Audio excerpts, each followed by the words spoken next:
All right, welcome. Thank you for joining the webinar. So this is going to be about the PV Point and PV Point Advanced. The reason that we're talking about the PV Point is because the PV Point Advanced function is essentially an extension of that existing solution.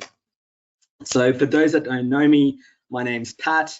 I'm looking after a lot of the training side of things here at Fronius Australia, amongst other things. And I'm also joined by Geordie, who's one of our solutions engineers, and he was responsible for getting this solution ready for the Australian and New Zealand markets. So, Geordie, do you want to just give a quick introduction to yourself before I go on? Yep, yeah, sure. So yeah, I'm Geordie, solutions engineer, as Pat said. Been with Fronius for just over 2 years now, and I look after quite a few different topics like EV charging, this PV Point Advanced, commercial inverters, and many other things. But yeah, looking forward to the talk today. Awesome, thanks, Geordie. All right, so what we're going to get into first of all is what inverters the PV Point Advanced and PV Point functions with. We'll then look at what is the PV Point, so the existing solution, and then how that differs from PV Point Advanced. We'll look at setting up the PV Point Advanced, some considerations there, some examples of how it might look, because there's a few different ways that you can set it up, a few additional notes for installers, and then some regulatory considerations. In terms of which inverters the PV Point and PV Point Advanced is compatible with, it's basically our whole Gen 24 and Gen 24 Plus series. So that's the single phase version, the Primo Gen 24 and Primo Gen 24 Plus, and then the Simo Gen 24 and Simo Gen 24 Plus. Okay, so basically every single Gen 24 you can have the PV Point or PV Point Advanced functioning with. So a quick recap of what the PV Point is, so the existing solution for those of you that don't know. So in the Gen 24 inverters, there's one AC output that will go to your loads and to the grid. And then there's also a secondary AC output that can be wired to a GPO or a plug point. And we call it a PV point because that is powered by solar, by PV, right? And you could also power it by a battery if you had one included on the site. But if you're going to have a battery on the site and the customer's forking out for that, they usually want to, going to want to go for our full backup solution, which gives you a lot more power output. So the PV Point will function on one phase. So if it's a three-phase inverter that you're working with, one of the Simo Gen 24 Plus inverters or Simo Gen 24 inverters, then it'll just be one of those phases that the PV Point will be functioning. Okay, and just note that the PV Point is only active during a grid outage. So if you had something plugged into there, it's not going to be receiving power until it goes into a grid outage. Just another couple of notes here. Do not connect the PV Point directly to the grid, or if you had another Gen 24 or multiple Gen 24s on the site and you had backup circuits on those Gen 24s and you can't connect the PV Point on one inverter to that or to another PV point to one of those other inverters. In terms of some of the specifications, so the output voltage is either 220, 230, or 240 volts AC. The default, it's set as 230 volts AC. The maximum current is 13 amps, and the maximum continuous power is 3 kVA, with an overload capacity of 35%. So that's allowed 5 seconds. In terms of where you'd wire it to in the inverter, so this is what I was talking about before. As you can see, the AC connection area over here. This is your normal AC output that would be going to the grid and to your loads, and then this is that secondary AC output that you can wire to the PV Point. And just in terms of cable size, you're allowed a maximum of up to 10 mils. So this is an example of what the wiring may look like. Now for Australia and New Zealand, our regulations are slightly different to the rest of some other markets out there. So make sure that you're following the Australian and New Zealand operating instructions. So this is just a blown up image here. And this is just an example, right? So there's other ways that you could potentially wire it, but this is definitely a compliant way. And I'll point out some things that are important. So we've got an IP rated enclosure here. Here we've got our GPO or plug point sitting within the enclosure. It doesn't necessarily need to be within the enclosure, and Geordie will touch on that later as well. It could be outside. You need to have RCD protection. So you can see an RCBO here. We need to have that separate to the GPO, the plug point.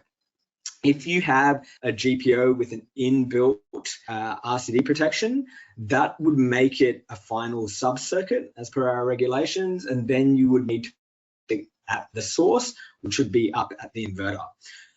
If you don't have them together, then this becomes a final sub board, which means that you don't need to protect it again at the source. The other thing that you can notice here is to maintain a continuous flow between all the neutrals. So you can see that all the neutrals come in and combine on this bar here. Now, and then that will go back to the switchboard where you'll have your MEN connection. And you can see that the earth connections are here on a separate bar. So make sure that you don't make another MEN within this enclosure. Okay, that's another thing that's important. Then in terms of setting it up from a software perspective, within the inverter interface, if you go to device configuration, then functions and IOs, and select backup power, and then select your backup power mode and PV point. Okay, so that's it on PV point. Geordie will now take over and yeah, explain a bit more about PV point advanced and how that differs. All right, over to you, Geordie.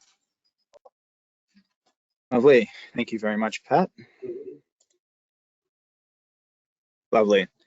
Okay, so now what you're all here waiting for, PV point advanced. So just as some background, like what Pat mentioned, we know that there's the limitations on having an emergency only supply like PV points. So the power is only live during a blackout. So that means that the critical loads won't be powered up with PV point until the blackout happens. And that's where this whole solution really comes into play. So what is PV point advanced? Essentially, it's an application or an extension of the current PV point feature where the backup loads are powered by the grid, and then an automatic changeover switch, and then by an automatic changeover switch where the loads are shifted to PV point for backup power during a blackout. And then when the grid returns, then the relay automatically switches those loads back to the grid again.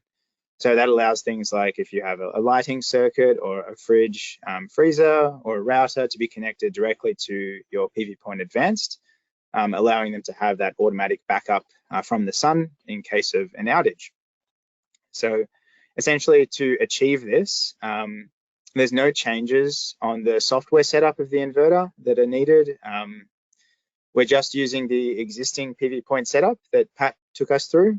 It's very straightforward and easy. The only thing that's actually changing here is, or to go from your regular PV point to PV point advanced, is the external hardware. So that setup will require you to have a changeover relay in your installation. So all the examples that we go through in the guide and in this webinar that are with an automatic changeover switch, we classify as PV point advanced because it's a slightly more advanced setup. Just on a side note as well, some people might have been using a manual changeover switch with PV point. So I've included a manual changeover example with PV point in our application guide as well, but that is a difference to PV point advanced. Okay, so the system components. So for system components, for PV point, you just need the inverter, but when you've got the advanced solution, you need that contactor that I was talking about before, and we have the finder modular contactor. So it's a 25 amp, one normally open, one normally closed contacts. And it's got a 240 volt coil in it as well.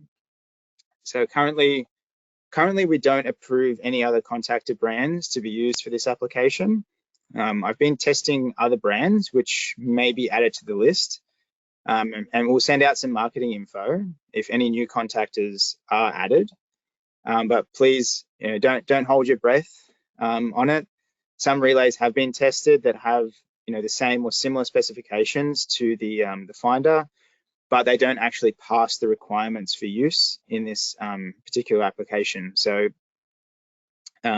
sometimes some of the requirements are to do with things like longevity of the device, contact spacing, the integrity of the actual mechanical yoke that connects the two switches together. So it's not just as simple as having the same spec and then you can just use it. It does go through a bit more testing than just that. So if you do want to use a different brand, reach out to us and then we can put it in the queue to evaluate it. But for the time being, only use the devices we list. Also, just the typical pricing for one of these is around about $85, including GST. If you want to buy a full switchboard that's already pre-made, you can actually get a quote from Zico Energy. They'll quote up a board for you if need be. It's also possible to use a third-party single pole double throw manual bypass switch in combination with this contactor. And you can use that to bypass the relay if the relay was defective for some reason, just to ensure that constant power is delivered to those critical loads. So this might be something important to your customers, given the fact that they are critical loads. So having that manual bypass can be useful, but of course it's definitely not required. But we do include some designs with the bypass switch in it. All right, and so the PV point overload. So just a quick rundown of the operation as well. PV point takes roughly 17 to 20 seconds to activate after a grid outage. That's if you've got the latest firmware on the Gen 24. That's sometimes handy so the customer is aware that an outage has occurred. They're on solar energy at the time. The next point there, the overload threshold. So essentially, the inverter will try 3 times to reconnect PV point if it was overloaded. So we all know that customers like to stretch backup capabilities. And in this case, maybe you've set up a few GPOs in the house to be connected to PV point advanced, but the customer decided to run a heap of extension boards and they've managed to total up 20 amps of load at the time of blackout. And we know that, as Pat said, we can only handle 13 amps on PV point maximum. So, of course, with PV point advanced, the system will still work while on grid because the pass-through current of the finder relay is 25 amps. But as soon as you swap over to backup, it's going to trip out because it can't handle it. So the inverter will try that 3 times, and then if it fails, then the customer will have to go over to the inverter and hold their finger over the touch sensor for between 3 to 6 seconds, and then that'll accept the notification on the inverter and it'll retry again. But of course, before doing that, you need to make sure you've turned off some of your loads so that when it retries, it actually connects and works. And as per the slide, make sure your inverter firmware is at the latest so that you've got your optimized speeds for PV point as well. All right, so this is what I'm calling the concept drawing, just to explain the idea of how this actually works. So I'll just run through what the components are here. Yep, okay. So we've got our Gen 24 up on the top left here. We've got our inverter AC isolator, and we've got our changeover relay. This is actually a bypass switch. Just for the sake of going through this, we won't talk about that too much right now. And here's our backup load switch. So we can see all of our components here. If we were to start off at the grid, let's say, we'll just look at each cable. So we've got the earth cable. Obviously for this application, we're just connecting it to the inverter. AC terminals, it's not really applicable. For the wiring of PV point advanced, And we've got the neutral here, the common neutral. So the cable comes down and connects to a bus bar, and that bus bar will also be connected to the neutral of the AC output of the inverter, and also the AC, the neutral of the PV point as well. So they're all tied together in this board here. Now for the main one, so the grid supply itself. If we were to follow the grid supply up, we can see we go up here, and then we've got our inverter AC isolator. So obviously that's going to be closed, and then that's powering our inverter. We can also see that the power goes this way as well, and it goes up here and to this coil. So whilst this coil is energized, so we've got grid power here, we can assume that the coil is energized. That will actually cause this switch here to close, and this switch here will open. So the red switch will be open, the brown will be closed. And we can also see the brown grid power is also wrapping around to our changeover switch as well. But we'll ignore that one for now. So we can see that the coil is active, this is down, this is up. So that means we also will have power running through here, down here, and to our backup circuit. So right now, our backup loads are connected to the grid. Now, when a blackout occurs, the coil will be released because the grid will be down. So that means that this will open and this will be closed, just like in the picture. And PV point will activate. So now this will be active. So we can see our power will come down here, through here, and it can't go back this way because this is open. So it will just go down here and straight to our backup loads. So essentially that's how it works. You've got this switch that changes over the power from your from the grid to PV point for your loads. All right, jump to the next slide. So now that we've kind of got an idea of the concept of how this works, in our application guide, we have a whole series of examples on how to actually wire this up practically. So we've got a total of 8 examples. The top 2 here are just with PV point. So this is just your normal standard PV point. This one's PV point with a manual changeover. So during a blackout, the customer can go and flick a switch to change over loads to PV point. And then the last 6 examples here are all with the automatic changeover. So we're calling them PV point advanced. We do have single phase and 3-phase examples. So for the SIMO and the PRIMO inverters, the method of connection is exactly the same between single and 3-phase, apart from using a single or 3-phase breaker for the inverter. And some drawings will show a backup circuit connected to a GPO, so a dedicated GPO, while others will be backing up a load switch, which is connected back to a load circuit in the main switchboard. So we've got Y for yes, N for no, so you can see which drawings have a GPO, which don't. And like we spoke about before, the manual bypass switch is an additional switch which can divert power directly to the backup loads, bypassing the changeover relay. So in cases where we've got the GPO present, the load can be relocated because you've just got it plugged into a socket. You can just move it. You don't really need to have that bypass. So I haven't drawn any examples where you've got a GPO and a bypass switch. So I've just separated those out.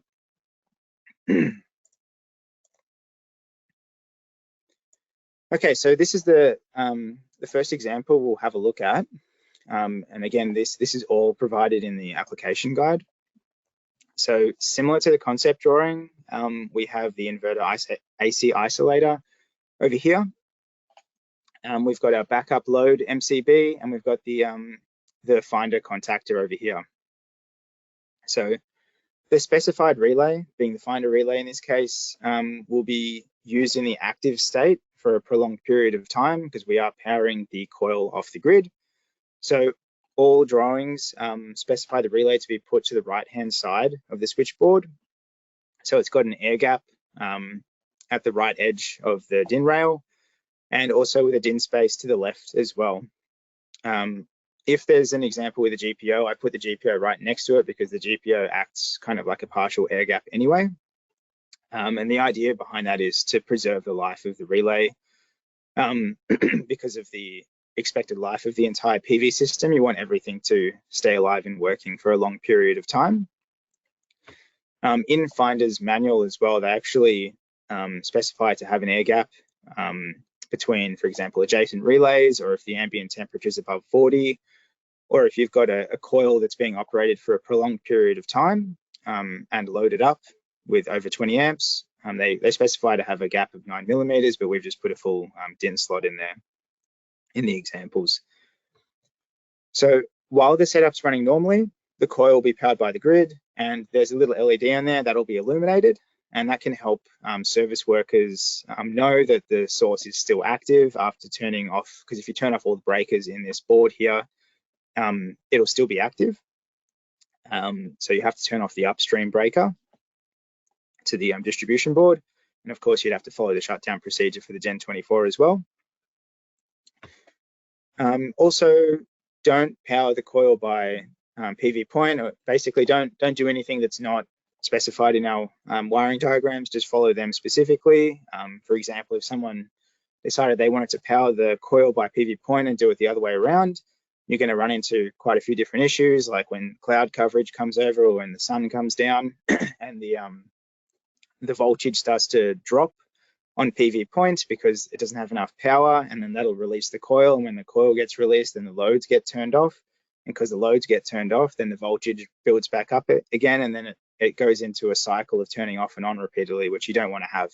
So please just follow the examples that we've provided, and you won't have any issues with that. So this is the most basic drawing as well, just single phase with the contactor. The next example is very similar, but just with a GPO instead. So just keep in mind with this drawing as well, you can see we're making use of the earth bus bar because we got the earth from the GPO, and of course the neutral bus bar as well. I think every single example makes use of the neutral bus bar for these cases. We don't make a MEN connection in this switchboard. That's not part of any of the drawings. We don't do that. And of course, for this, the backup load switch has to be an RCBO because it's connected directly to this GPO here where the load is going to be. You can also see in some of the examples, we've tapped power off the base of this inverter isolator.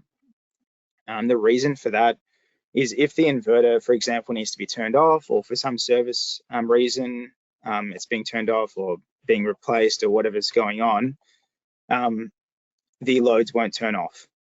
So because you've still got power there, even if that breaker has been tripped or turned off for some reason.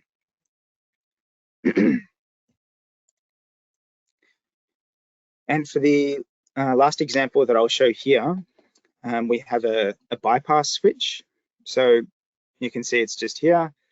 Essentially, like I said, this will bypass the relay if ever the relay dies down the track. And we are tapping power off the base of the inverter isolator again. Maybe another important note, of course, keeping the neutrals continuity, as you saw in the other drawings as well. That's really important for the operation of RCDs.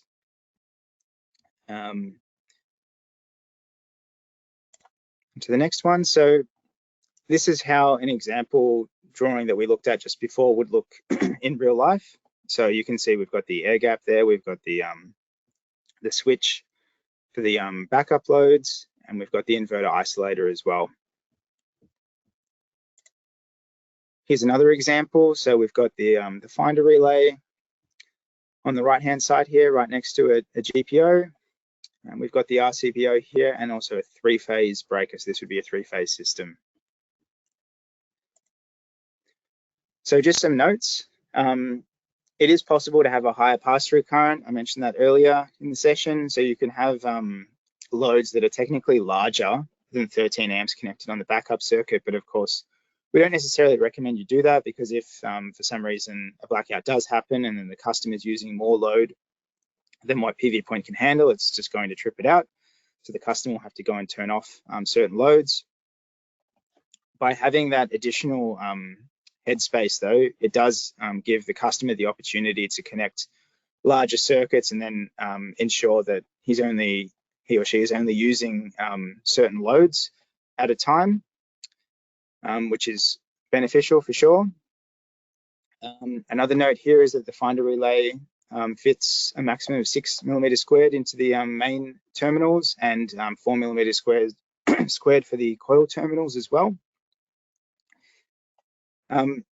We don't have any examples for the wider, the physically wider 2 modular units.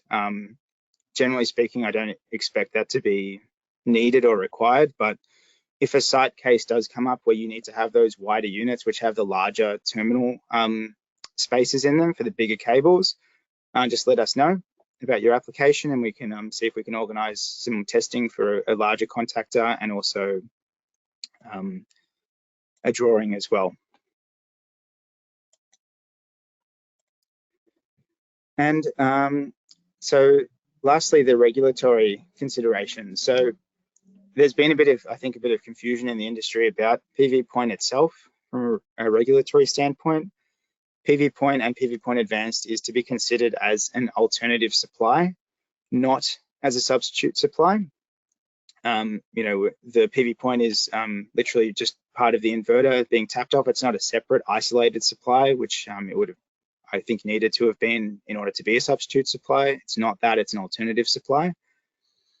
Another note is that if a breaker is larger at the main switchboard, like let's say you're connecting to a lighting circuit and you want to have an MCB connected back to the main switchboard, you don't have to have a bigger breaker in your PV Point Advanced switchboard. You can have them the same size because you don't have to have discrimination between those two in circuits less than or equal to 80 amps. And of course, follow AS 3000 for protection and cable sizing, and 4777.1 for the labeling requirements. And just take note that all of this information and a whole heap more is actually found in our guide. So the guide is it's a really, really long guide. Don't be intimidated by it. It's just because there's so many drawings in there, but you can go to the example table, and then whatever you need for your particular application, you can go to the table of contents and scroll right down, and you'll see how to do the wiring as per the diagram. So yeah, thanks everybody for listening. Who has the first question? Okay, so where is the handout section? I presume you're talking about the application guide. So if you go to the Fronius download search, you'll be able to type in PV Point Advanced in there, and you should be able to see the guide coming up straight away. Yeah, we haven't attached that to our webinar. So yeah, just head to our website and you'll be able to download it. Okay, so hi, if a 10 kilowatt inverter is used with 10 millimeter supply cables, that may raise an issue with the finder coils not accepting correctly sized wiring for a 40 amp subboard breaker. Yeah, that is possible if you do need to go that large. In fact, maybe we should have a conversation about exactly what you need for that site if you do need to go larger and you're not going to be able to fit those cables in. I'm totally fine with that. Can we get a recording of the webinar emailed to us? Pat, I think this is going to be public afterwards. You'll be able to see the recording afterwards, and we'll probably be on YouTube as well. Yep. So all older Gen 24s are able to utilize this as well. Yes, indeed. The entire Gen 24 range will be able to utilize this. Can you explain again why you cannot have the coil powered by a PV Point? So under normal circumstances, if you've got the coil powered by a PV Point, it'll work like if you just do a quick test.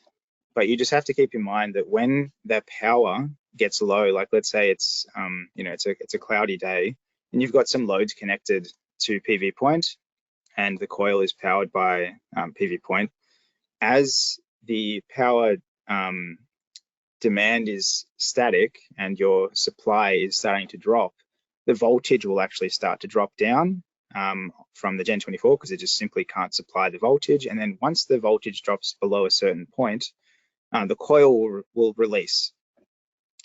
When the coil releases, then the load is dropped off, and then the voltage is able to come back up again straight away because there's no load there and it just has to produce a voltage. There's no power flow coming out of that. So there's no demand, so it can produce the voltage much higher again. And then the coil will close again, and it'll go into basically a cycle where it's constantly turning off and on. So yeah, you definitely shouldn't be doing that. Does this apply to all current Gen 24 models? Yes, it does, for sure. So then the main, I've just got a question here, then the main benefit will be power up straight away, some switches and maybe lights in case of a power cut, right? If I understand that correctly, yes. So essentially the loads that are connected to PV Point Advanced will always be powered by the grid. And then when the grid goes out, the changeover switch will swap over to PV Point straight away. You've got about a 20-second delay. And then when the grid returns, it'll immediately power the coil back up, meaning that the loads will swap back to the grid straight away. So there's no delay there. There's just a delay for when PV Point turns on. And you can power, yeah, small circuits for sure. Yeah, so just to add to that, and I guess that feeds into one of the next questions, doesn't PV Point only power when the grid is out? So yeah, before with the existing PV Point solution, the defined relay and setting up PV Point Advanced, so you'd only get power on that circuit in a grid outage, and then the customer would have to manually plug in their device. And if they are at work or something like that, then their fridge, they're not going to come home to plug in their fridge unless they live just around the corner, maybe, I'm not sure. But this way it's always powered, so either by the grid, and then the relay will essentially fill it, switching it over to the PV Point circuit. So there's another question here. Do Gen 24 Plus installations with battery backup require different settings? So if you're talking about battery backup with PV Point Advanced, because the battery does work with PV Point Advanced as well, you don't have to do any different settings. It will work, basically it just means that it will work at night as well with PV Point Advanced. But if you have a full backup system, I don't believe you can have full backup and PV Point at the same time, because generally speaking, if you have a full backup system, you're not going to use PV Point, because that's kind of like the next iteration of your backup, I guess, backup journey as you upgrade your system. Yeah, you have to choose one or the other. It's either PV Point or you have the full backup solution. Another question, so as the neutral is deemed to be an active conductor, don't we need to switch this as well when going from PV advantage to main supply? Otherwise, neutrals between the both are connected. No, I don't believe that's the case. As far as I'm aware, we need to maintain the neutral connection. But as always, happy for you to, if you want to reach out and we can just have a chat about it, or if you've got some clauses in AS3000, we can always have a look at that for sure. So this is ideal for the Simo Gen 24 5 kilowatt. Yeah, definitely. It's yeah, it's perfect for that really. So in the event of an outage, the PV Point can only deliver energy as long as there is PV generation, right? And the amount of PV generation governs how much load you can use. That's correct. Yes. As long as there's PV generation, or I guess you could say if there was a battery there as well, because you can use the battery. Wouldn't the load be affected if it was cloudy as well from the PV Point? For example, if it was around dusk, it would still output 13 amps. Yeah, so if the supply is impacted, then that's going to impact the amount of power that the inverter can provide. And if the inverter cannot provide that, then the voltage will drop until it reaches a point, I can't remember it off the top of my head, where it reaches a voltage so low that the system will trip out. So it will not always be able to do 13 amps if it's really like dusk or if there's not enough sunlight there. So Alex saying, I believe that the neutral cannot be switched as there wouldn't be an MEN in the system for the PowerPoint RCD to function. Yes, I agree. Yeah. Need to keep that neutral continuous for RCDs. Would you still have this problem if you have batteries? So I presume you're talking about if you're powering PV point off, if you're powering the coil with PV point, possibly. I mean, technically you would, because, okay, it says yes. So you would have that problem if the battery was running out of energy as well. Obviously, without thinking about it too much, it would probably be a little less severe, but in general, we would always advise you to power the coil off the grid. If I have a SIMO 6 kilowatt, can it still supply 3 kilowatts from the PV point? Yes, it can. The entire Gen 24 range has the same spec on PV point, and they all can do it. And of course, the same for PV point advanced. Could I add a LCD voltage current meter to indicated load current to prevent and/or fault find overload on a customer side? I mean, probably not so easy, because as soon as it overloads, it's going to trip out. And also, it's hard to tell if something is being overloaded just because there wasn't enough sunlight at the time, or if it's just actually been overloaded. So good batteries, wouldn't it be better to power the coil off PV point? Coil would only be energized during the grid fail. Yeah, for the only positive would be so that the coil is not powered all the time, but that in itself does have some advantages. But like I said, if the system is low on power, like if the battery went flat, let's say overnight the battery went flat, and then in the morning the customer, or let's say it's first thing in the morning, the customer wants to turn on some loads, at that time they're still going to be powered by the coil, powered by a PV point with just the sun, because the battery is flat at the time. So you're still stuck in the same situation, unfortunately. So yeah, I still definitely use the grid.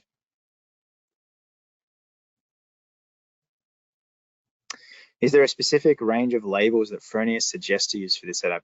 We don't have a specific range of labels, to be honest.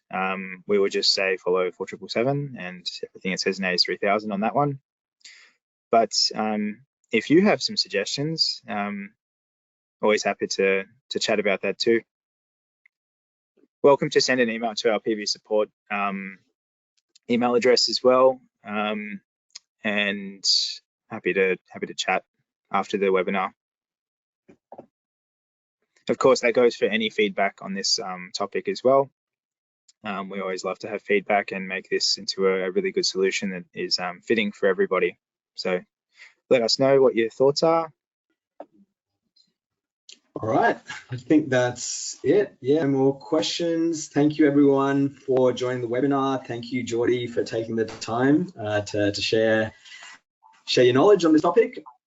And if you do have any questions, any follow-up questions to this webinar, or if we did for some reason miss any, we'll go through them and make sure that everything got answered. But if you do have any follow-up questions, just send them through to pv-training-australia@fronius.com, and we'll get back to you. All right, well, yeah, thanks everyone. Take care, and we'll see you next time. Catch up. Bye. Everyone, bye.